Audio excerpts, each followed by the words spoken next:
Shalom, Bapak Ibu Saudara yang dikasih dan diberkati Tuhan.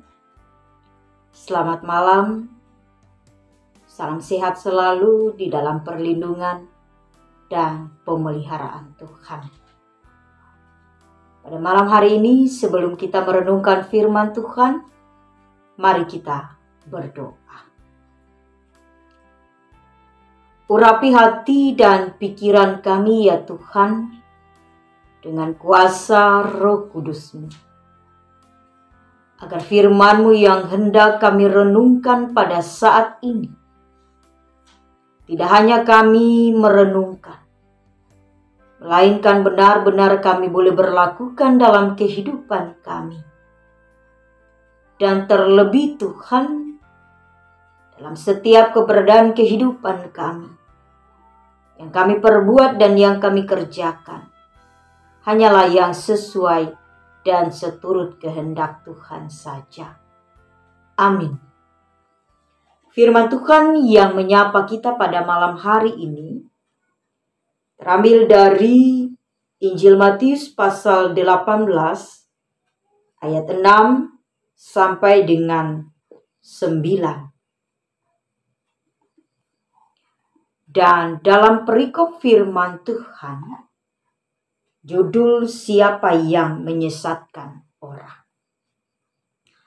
Dan pada saat ini saya mengambil satu tema, yaitu jangan menjadi penyesat. Jangan menjadi penyesat. Saudara-saudara, orang yang menjerumuskan anak kecil ke dalam dosa disebut sebagai penyesat oleh Yesus dalam bagian firman Tuhan saat ini. Saya akan bacakan ayat yang ke-6. Tetapi barang siapa menyesatkan salah satu dari anak-anak kecil ini yang percaya kepadaku, lebih baik baginya jika sebuah batu kilangan diikatkan pada lehernya, lalu ia ditenggelamkan ke dalam laut. Tuhan membenci penyesat-penyesat yang merusak jiwa anak-anak kecil.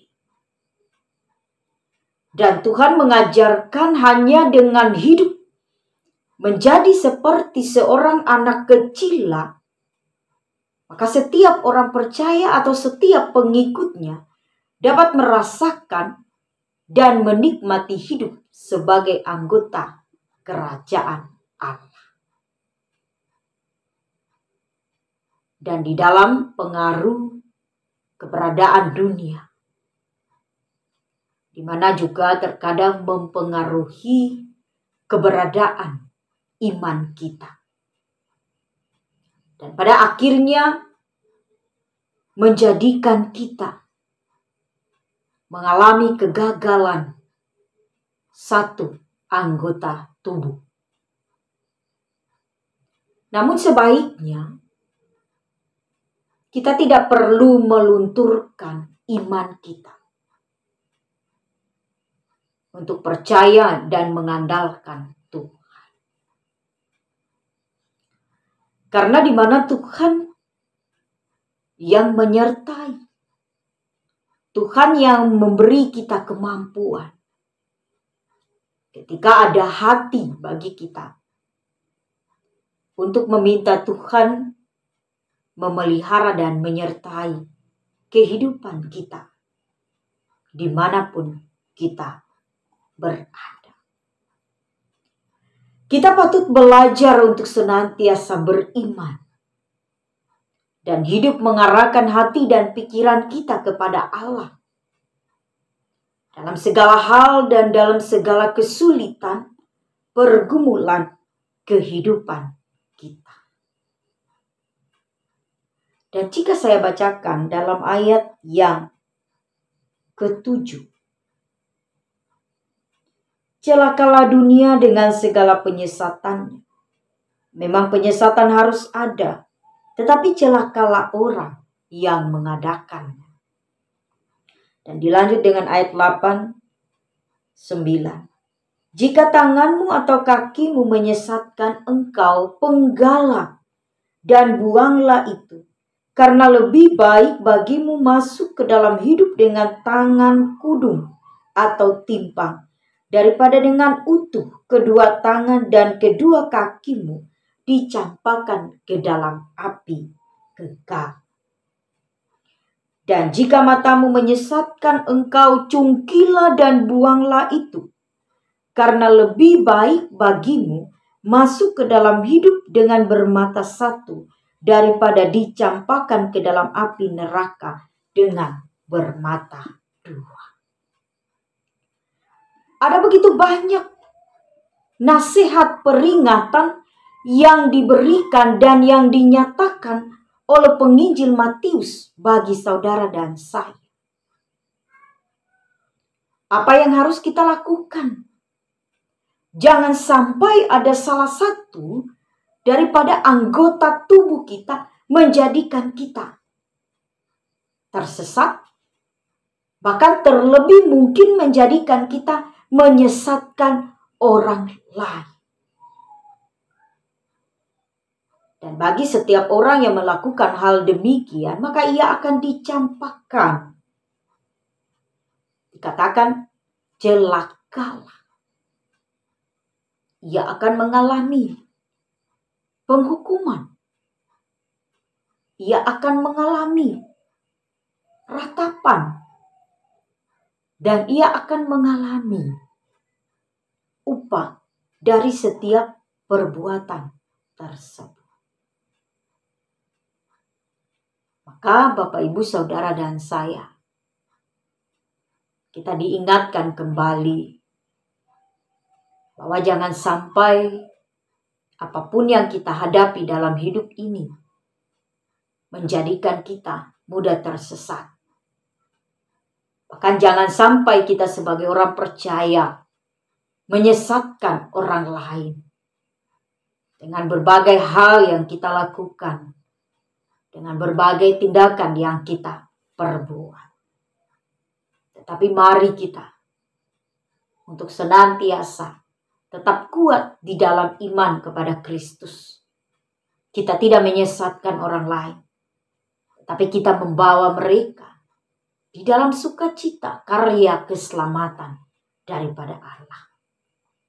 Dan saudara-saudara, nats ini bertanya kepada saudara dan saya,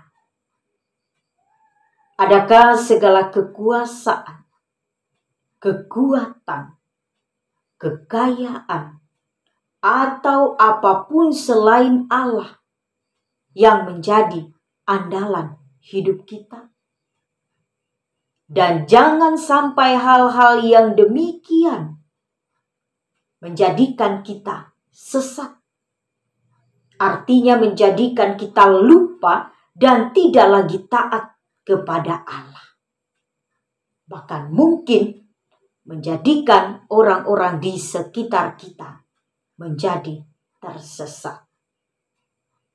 Jangan sampai memang kita lemah, memang kita tidak berdaya, bahkan kita tidak sanggup untuk menghadapi berbagai hal. Tetapi mari kita melalui pertolongan Roh Kudus, kita diberi kemampuan, kekuatan untuk menghadapi semua itu. Kita yakin, kita percaya, dan kita mengundang Tuhan untuk selalu bersama-sama dengan kita. Jangan biarkan diri hidup kita menjadi penyesat, tetapi mari jadikan diri dan kehidupan kita sebagai pembawa berkat. Amin. Mari kita berdoa. Terima kasih Tuhan, firman-Mu boleh menyapa kami pada saat ini. Dan terima kasih ya Tuhan, kami boleh kembali diingatkan sebagai orang yang percaya hendaknya kehidupan dan hidup kami boleh benar-benar menjadi pembawa sukacita, damai sejahtera dimanapun dan kemanapun kami melangkahkan kaki. Bahkan di dalam kehidupan kami mulai dari diri kami sendiri, keluarga, bahkan di dalam kehidupan berjemaat, dalam kehidupan pelayanan, bahkan di dalam kehidupan bermasyarakat. Kiranya Tuhan Engkau memperlengkapi kami dengan kuasa Roh Kudus-Mu. Karena hanya dengan pertolongan kuasa Roh Kudus Tuhan sajalah kami boleh diberi hikmat untuk dapat benar-benar menjalani kehidupan ini hanya di dalam takut akan Tuhan. Lindungi, sertai dan tutup bungkus kami dengan kuasa Roh Kudus-Mu ya Bapa. Bahkan di tengah-tengah kehidupan pergumulan kami masing-masing, setiap pribadi, keluarga, rumah tangga, bahkan masih di tengah-tengah era pandemi COVID-19.